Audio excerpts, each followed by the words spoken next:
Welcome to Liberty, Free to Be, the podcast that celebrates women finding their voice, their confidence, and their own version of freedom.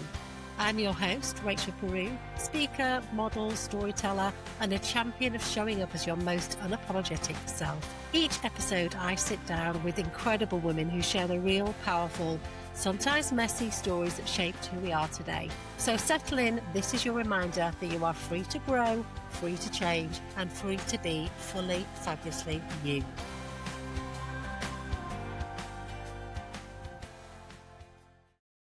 Good morning. Welcome back to a new week of Liberty, Free to Be. And I don't know about where you are, but right now it's absolutely freezing. I cannot wait for spring to come, but thank God it's February already. At least we are one step forwards to lighter evenings and some brighter weather, fingers crossed, because I can't stand the cold and I'm desperate for some sunshine. But back to it with some more inspiration.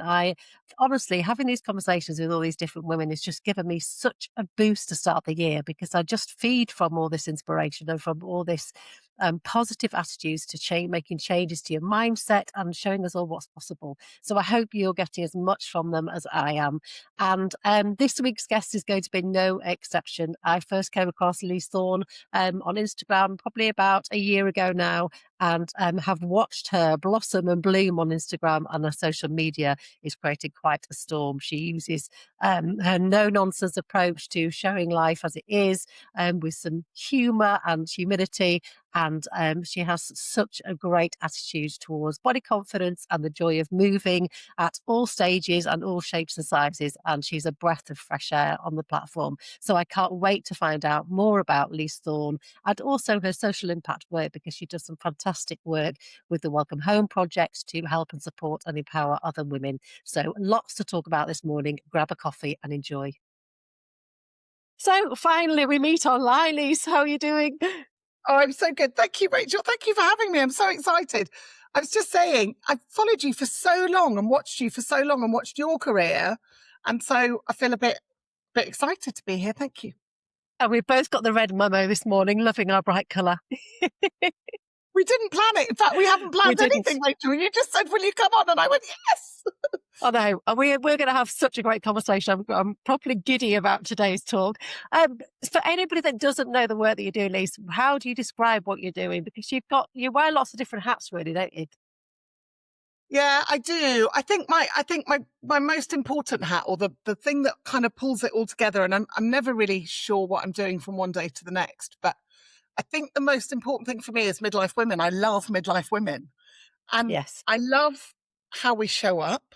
I love that already you and I have had a conversation about brain fog before we started. Yes. You know, I've got no shame and fear and judgment here. If I forget what I'm saying, you're not going to judge me. And that's what I love about midlife women, although we are so often our harshest critics.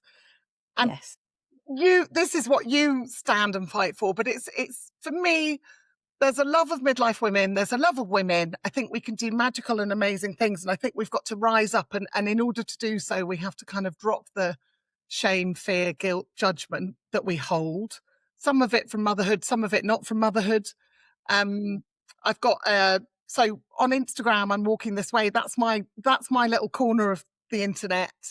I also have, another platform where I teach midlife women how to invest on the money conversation. So that's only a year old. Yeah. And a couple of other projects, but mainly it's all about midlife women. I'm here for the women. Yeah, exactly. And I love that. That's what I love about you. But you show up in such an honest way, with lots of humour, very candid, and you just show up as your authentic self, which I just think is so refreshing. But, you strike me now as somebody that's super confident, and that you show up and, like me, you show up on the beach and you're just being yourself. But have you always had that inner confidence, or is that something you found later in life?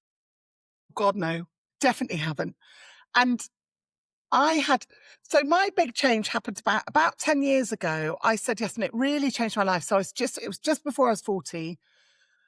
I said yes to going, I just did a big breath then, because it was so nerve-wracking at the time. So I still remember that, it's not without, it's all our journey, isn't it? Our journey and our struggle. But about 10 years ago, I said yes to going to a Muay Thai boxing retreat in Thailand, just off the cuff. And I'd started a bit of life coaching. It was what transformed my life, but I'd started a bit of life coaching. I'd just met the life coach in real life for the first time. Like, I'd said yes online.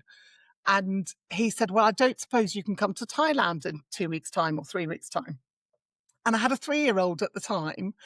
And I swear to God, if he'd said, can you come to Thailand? I'd have said, no, no, no. But I still had that streak in me. I'm the youngest of 3 children. And he said, I don't suppose you can come to Thailand. And I was like, well, I can tell you lots of reasons why I can't come, but I probably can. And that changed, it was that really big, fearful thing that I did. I Yeah. went off to Thailand on my own. I cried for the first 24 hours. I cried on the way to the airport because I'd got a 3-year-old, what was it? It's probably 3, 6, and 8 years old children. And you're stuck in that, for me, not everyone, but I was definitely stuck in that mummy mode. I'd Yes. lost myself as an independent woman. I didn't know who I was. My weight's not that different now, but at the time I was nearly 23 stone. I'm 20 stone now. But at the time, I just, like, everything was kind of heavy. And it was the hardest thing I could ever have imagined to go. I mean, again, Muay Thai boxing retreat. It wasn't even like a yoga retreat in India. It Yes. Yeah. Yeah. Way out of your comfort zone. was so out of my comfort zone. I spent the first 24 hours there really triggered. I was calling my husband the whole time and I was like, call the airlines. I need to come home. I mean, basically, I Oh, had a 24-hour panic attack and I was just like, these aren't my people. yeah. Nothing about it. But it was everything I needed. It was everything I needed. I did 10 days out there. We did yoga at 5 o'clock in the morning. We did 3 hours of Muay Thai boxing retreat, and also Muay Thai boxing. And then we did this run up Big Buddha, which is like I don't know what grade, but 25%, 30%, whatever those things are, hill, 4 kilometers. But it showed me, number one, that I could do things. It Yes. reminded me that I was a human being in my own right. Like, I didn't come with 3 children attached to every limb Yeah. of my body, or my husband. Like, I'd relied a lot on my husband as well. Uh, one of the it's a ridiculous story, but in the hotel room there was, what do you call those? There we go, menopause brain. Yes. The hotel safe, and when you go to the hotel, you have to program the hotel safe with the PIN number in. Yeah. Now, that wasn't my job, Rachel. That was my dad. Used to be my dad's. That was my husband's job. Yeah. And, like, I went to see the safe and I wanted to put my passport in it and I burst into tears and called my husband again. I was like, I don't want to be here. I can't do it. Was massive to me.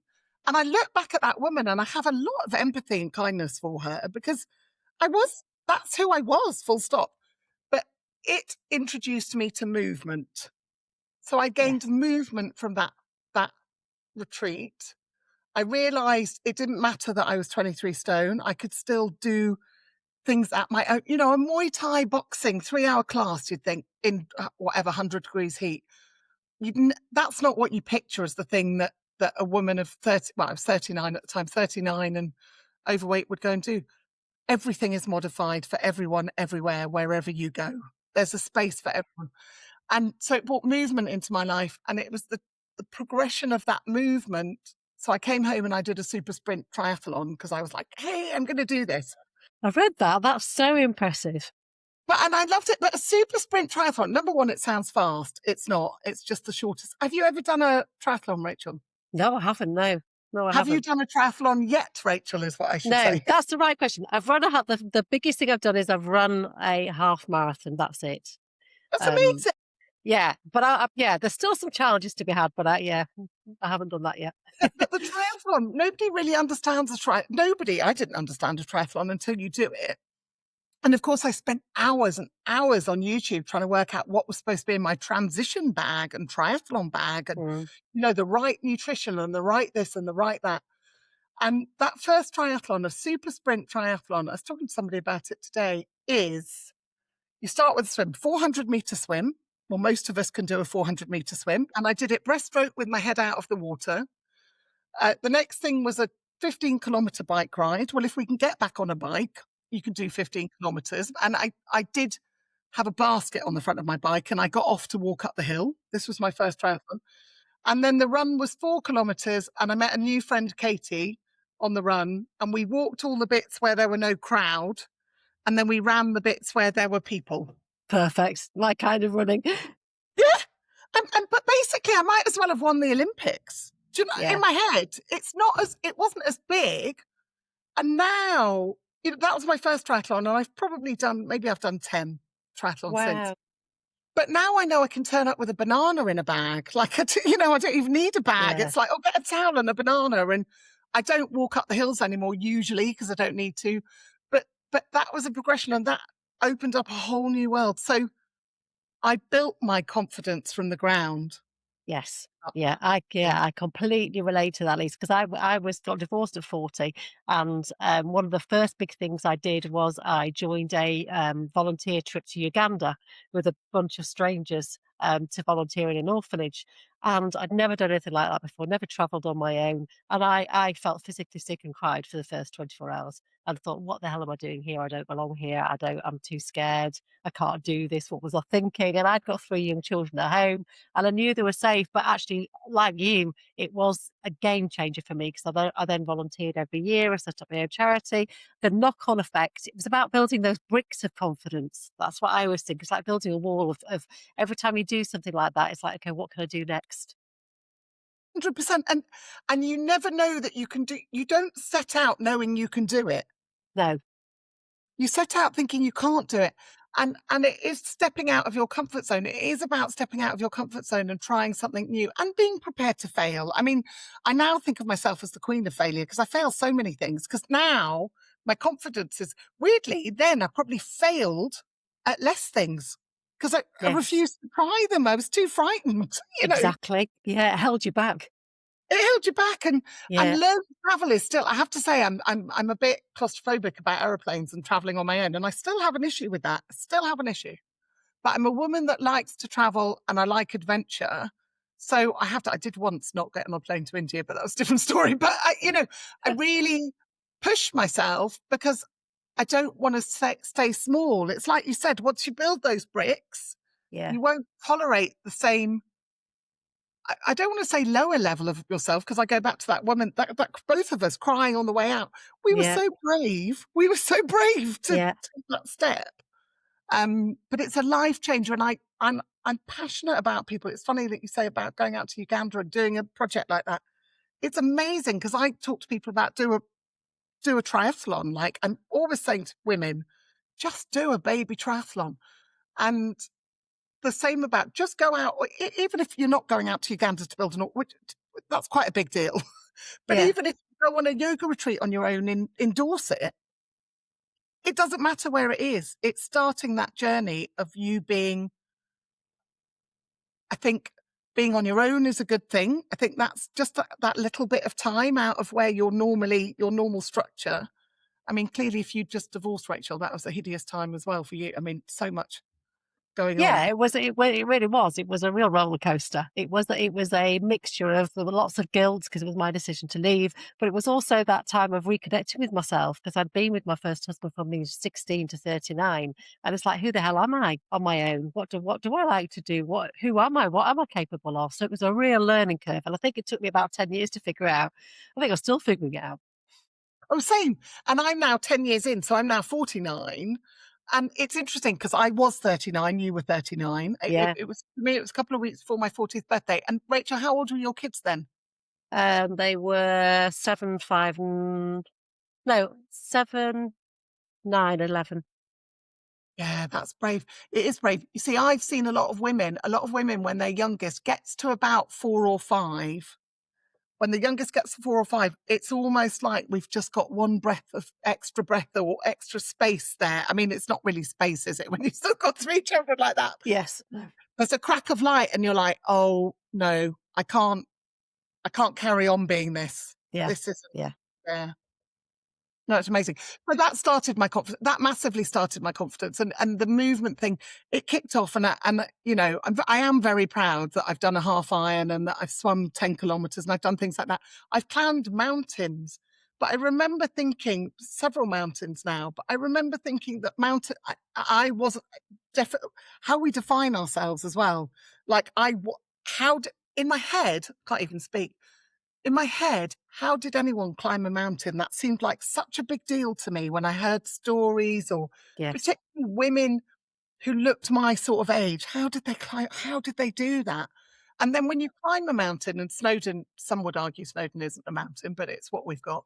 But Snowdon, when we went up Snowdon, my youngest had just turned 4. It was a week after his 4th birthday.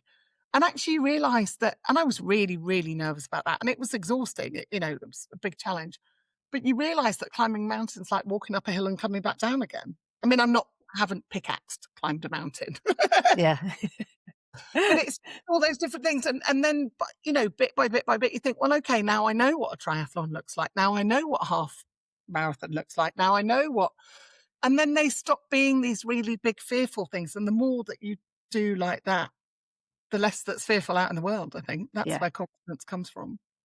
Do you think societies try to keep women small to believe that they can't do these things? And it takes a while to unravel those messages so that you then believed in your body and what it was capable of.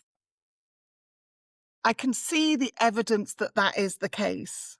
I don't know. I think we've also got to take responsibility for ourselves. I Mm, hate the idea that we are often victims as well. Unfortunately, that is the truth. But even in the worst scenario, if we don't take responsibility, nobody else is going to do it. And it, we live in a patriarchal society. Power is generally, masculine, etc. And the advertising we see and the images that we see. And I mean, one thing, this is perhaps going off topic, Rachel, and I don't know whether you would have considered yourself a stay-at-home mum or a working mum. And of course, we don't say stay-at-home dad or working dad, or rarely. yeah, Um, but it's like women were given we were given the vote, which we should be, everything else like that. But we were told that we could do everything. Like we could do anything, sorry, which meant that we had to do everything. So yes, now we're not okay. Like if you're a working mum, you're supposed to be a stay-at-home mum, and if you're stay-at-home mum, you're not good yeah, enough. We put no. I feel really passionate about the fact that we don't give enough respect to the job of being a mum. Full stop. And on top of that, like property prices, house prices, you now need 2 incomes to pay for a house, and there's all these things. So yes, it's almost like I've never said it like this, but it's almost like our emancipation to be these women that went out into the world just kept us so damn busy because we kept doing both parts of the job. yeah, that's so true. And I mean, I enjoyed my time at home, and then but equally I enjoyed going out to work. But either way, you can't win. There is always somebody judging you and thinking you should be doing the other. Yeah, 100%. And when you're a working mum, you're at work trying to pretend you've got no children. And and then when you're yeah, home, you're trying to pretend you haven't got any work. And, yeah, and then if you're a stay-at-home mum, and all these tax breaks, this is different. It's political as well. And I try to be as little political as possible, but we give more and more tax breaks for mums to go back to work, but we don't give tax breaks for mums to stay home. yeah. That's so true.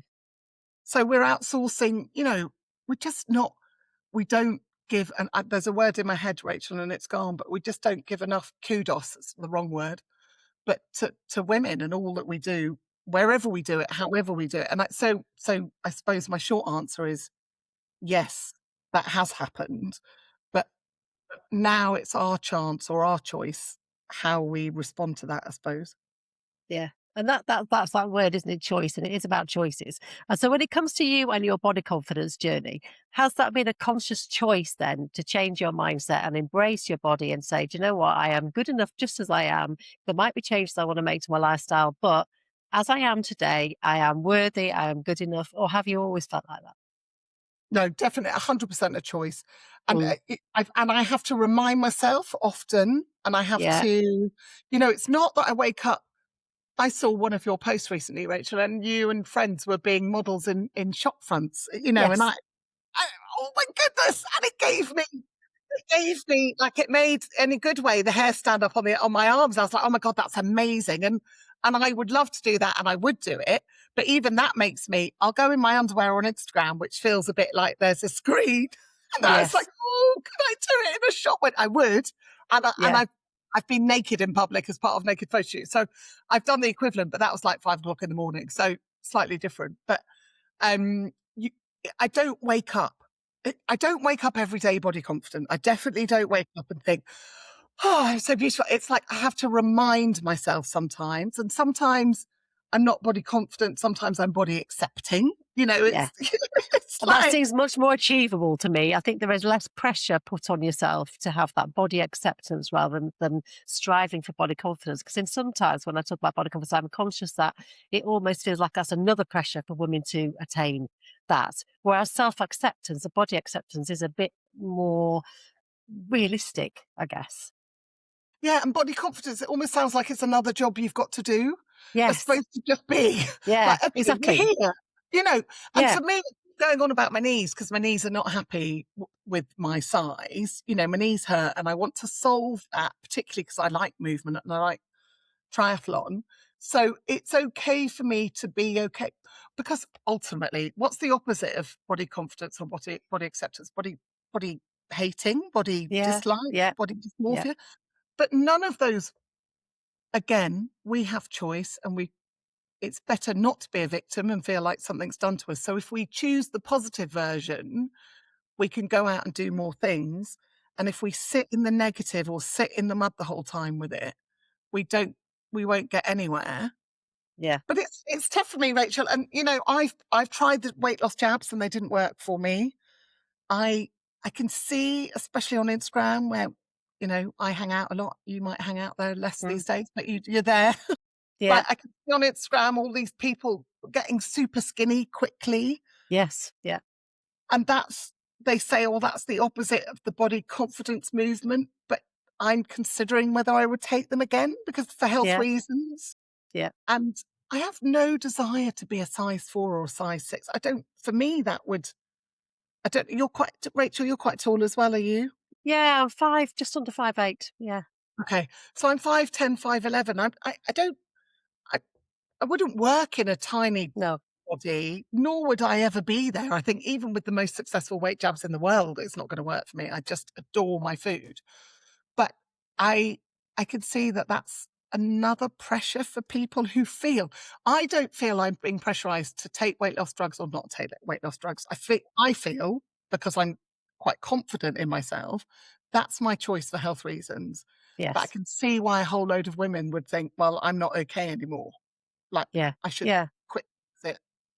Yeah. I would have if this had been 10 years ago, I would have felt more pressure. I mean, I was size 16, but I've been, probably a size 10, 12 twice in my life. Once when I had bulimia, and the other time when I got divorced and lost a lot of weight in a very short space of time. And then once my happiness came back, obviously I put the weight back to my natural size. But if that had been me 10 years ago, I would have been feeling really uncomfortable and feeling like I didn't fit in and I needed there would have been pressure that would have got to me mentally, for sure. Yeah. And that pressure doesn't get to me, but I am aware, having an account on Instagram that's got followers, I'm ruthlessly truthful on my Instagram Mm, account about everything. that's what I love So, about you. but so I would try and discuss that with my, like, I Yeah. certainly, there's no way that you'd see me over like 3 months just suddenly, "Oh, no, I just ate a lettuce leaf. I'm just not interested in it." So I would discuss it with people, but I always do try to say to people, this is not about, it's personal choice, isn't it? It's personal choice. Yes. We go Yeah, it back to really is. choice. We go back to Yeah. choice. Yeah. So what do you Um, do on the bad days? What have you got in your toolkit that on the bad days, what do you do? Move your body? What works for you to Move, kind of shake move, that off? move, move, move, move, move your body. Yeah.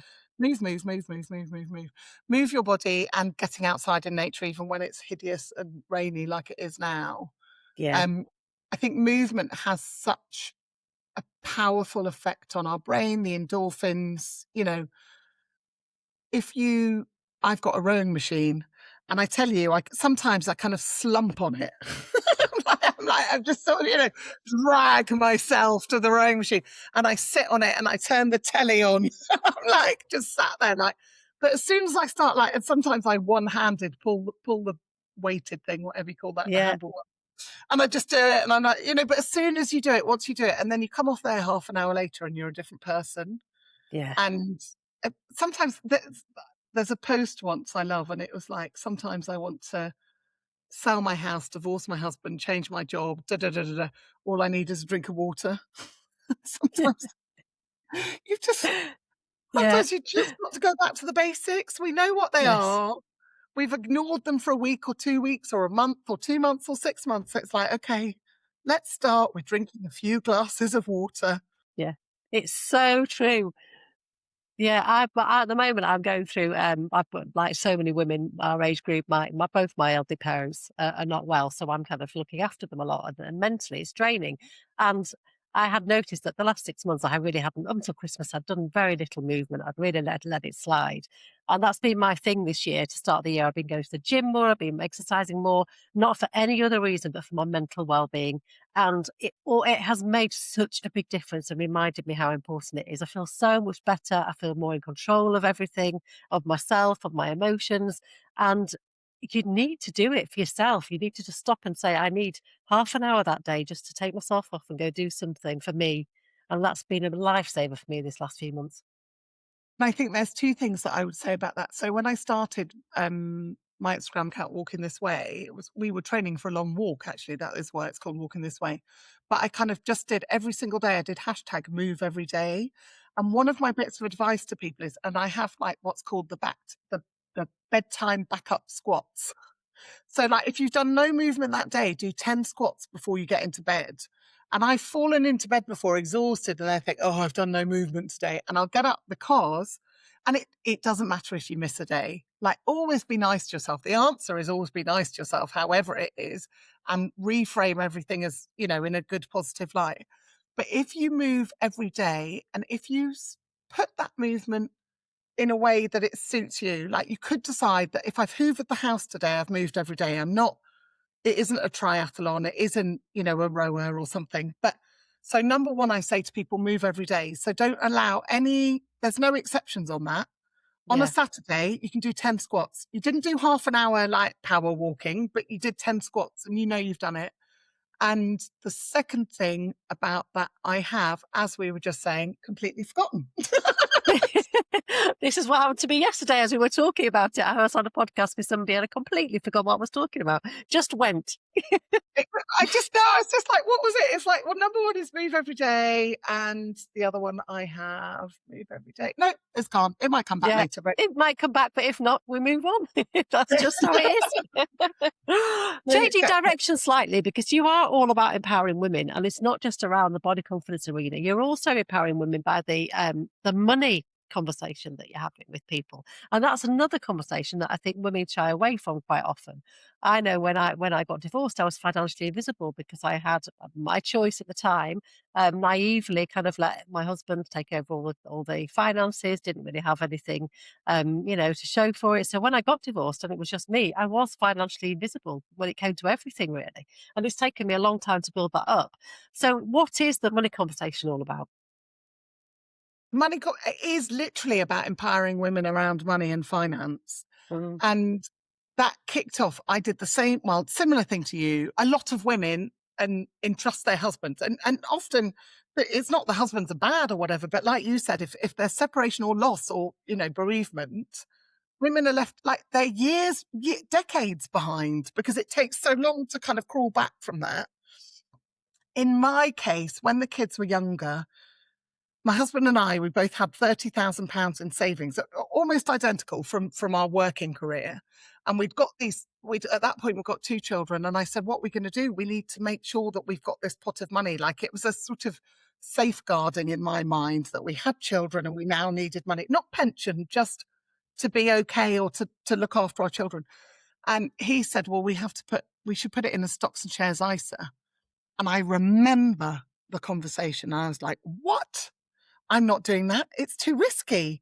I said, that's just so risky. You can risk your money if you want. I'm going to put mine in a cash ISA. And I was really sanctimonious about it. I remember I was really proud of myself.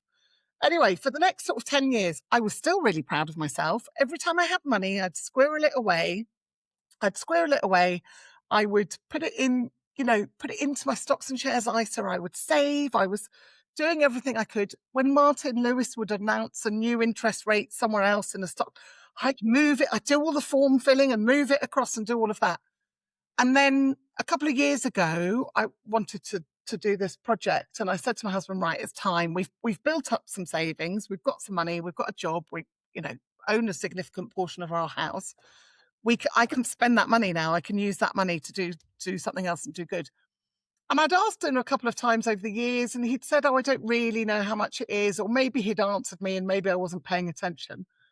And we went to look at the money, and he had not added a penny to his stocks and shares ISA, and his was £207,000, and mine was 107. And it honestly, Rachel, it made me so upset.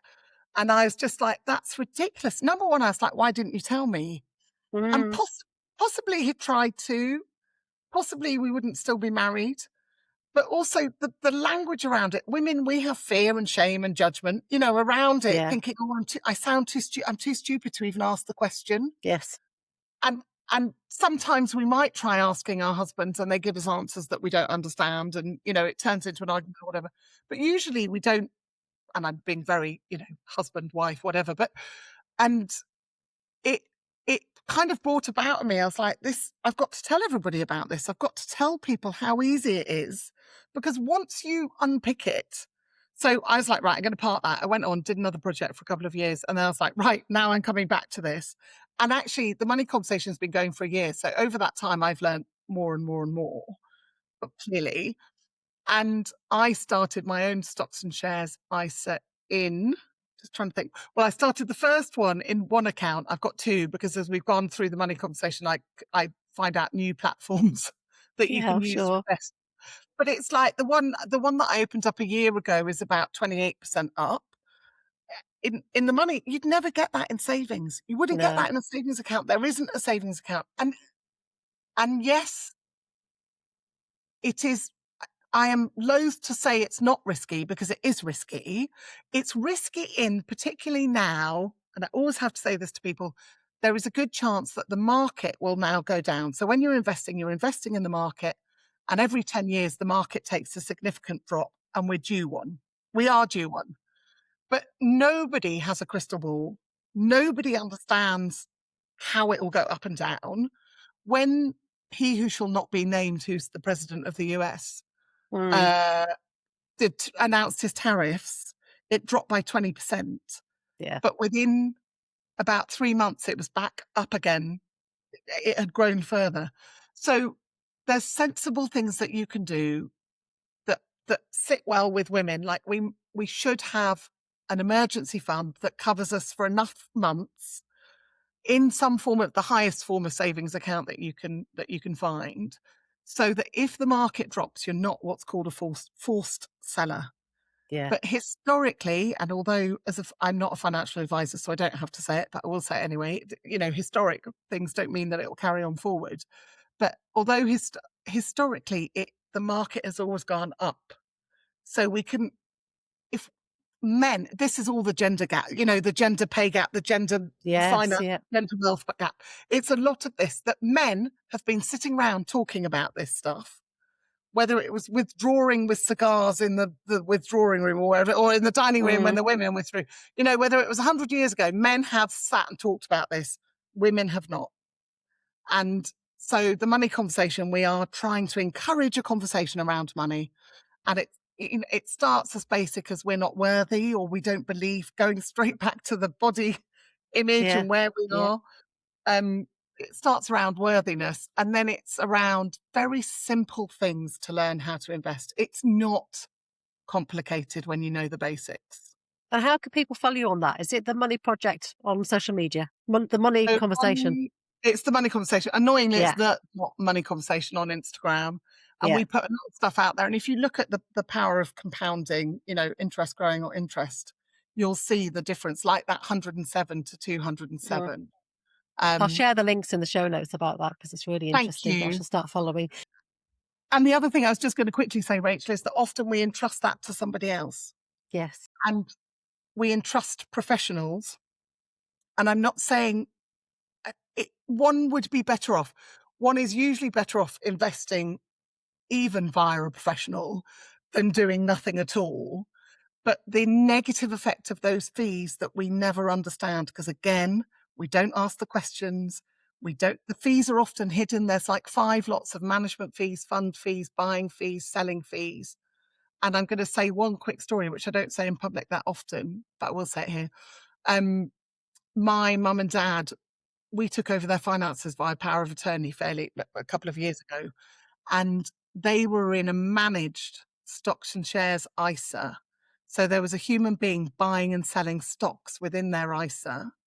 And from 10 years, their money went from 300,000 to 330,000. And it should have been about a million, or not should, Wow. it Yes, it could. could have been, had it just been on a very simple platform in an Mm, all world fund tracker, like two decisions. And that's their money for care. You talked about yes. parents Yeah. needing help, and it's the same with mine. And I think, that lack of abundance that they could be having had different decisions been made previously, and that bit makes me mad. And so I think Yes. if we can get as many women as possible just taking basic steps for basic investments, even in our 40s, 50s, we're going to live till we're like 80s, 90s, and we want the money available. So if you believe you have 10 years, nobody knows, but if you believe you have 10 years, on balance of probability, you'll be better off Yeah. doing it. There we go. I love the work that you're doing. And you, as I said at the beginning, you wear many hats because the other project I'd really like to talk to you about is the Welcome Home project that you've set up, because I think that's really special. So, can you tell us all what you've been doing with that? Rachel, bless you. That's the project I needed the money for. And I thought, I can't confuse, I can't say too many things. Um, so as I was going through this transformative journey for myself at the age of Mm, 39, the Syrian crisis was going on, and there was a little boy called Ilan that was washed up, 3 years old, on the beach, and the image went around yeah. the world. Yeah. And probably like you, I imagine I'm an empath, and so those things Yes. hit deep. And I couldn't just put another £20 on something. I just couldn't, donate another £20. So at the time, we volunteered for a charity. It's still going, called Room for Refugees.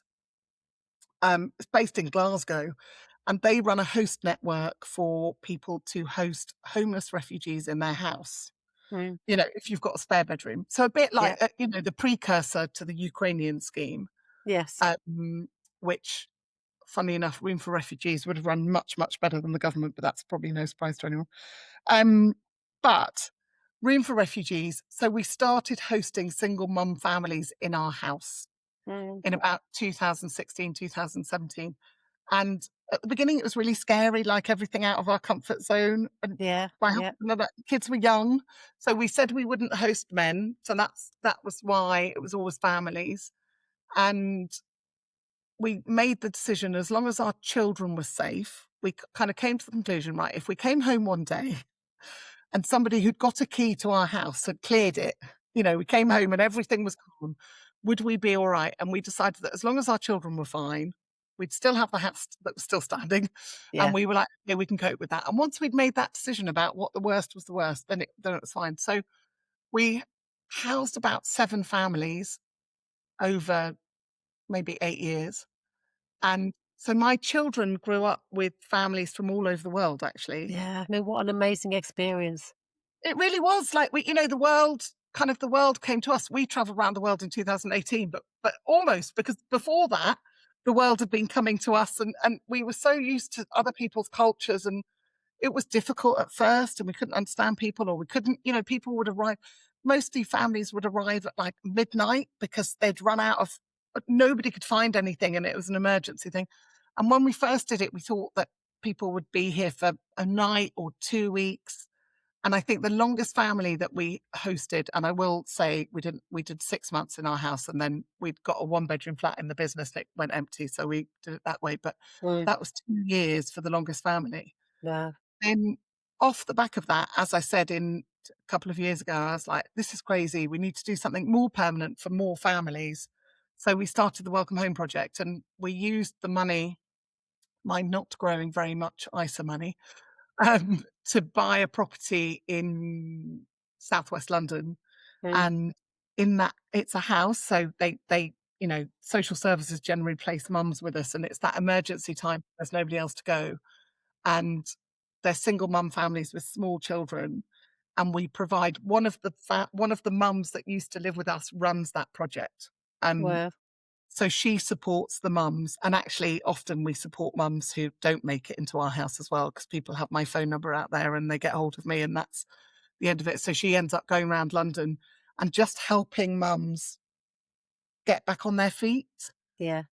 The way, if you're a single mum, I mean, we talked about it earlier, but you may well have been a single mum for a while if you divorced. But you can't, like, how are you supposed to, the mums that we deal with, they don't have benefits either, usually. So they have very little, there's no benefits. Their visa status is, they've come as refugees, but Yeah. we've had mums turn up with kids who've got 13p in their pocket. You can't Like, what? imagine. You can't imagine. They can't go and get a job. Like, they're legally not allowed to get a job. And even if, they did illegally try and get a job, they can't go and get a job because they've got children. So Yeah. they're surviving. But what we found, there's two things that I love about Welcome Home is one, by the Welcome Home manager, or Nader, by her doing that job, she's working with those mums. She knows exactly what they're going through and what they've Yeah. been through. Yeah. She's bright as a button and knows how to help. We know how difficult it is to fill in a form.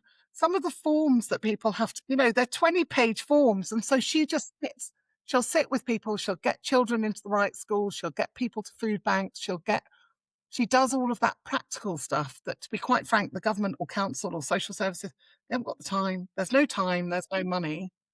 So we do that. So that hopefully they would live with us, and then she supports them. The sad thing is, I don't know if it's going to carry on because the system is so complicated, it's so broken, and there's very little political will to amend or fix it. So at the moment, I'm paying a second mortgage without really anything coming in. Mm. Um, but it is what it is. Rachel, I think I said at the beginning, I'm the queen of failure, right? I failed so many times at things, and what I haven't failed at is that the humanitarian piece and what I was happens with just the going to mum. say it's not, yes, there might be some losses, but it's not a failure because look at the people that you've helped.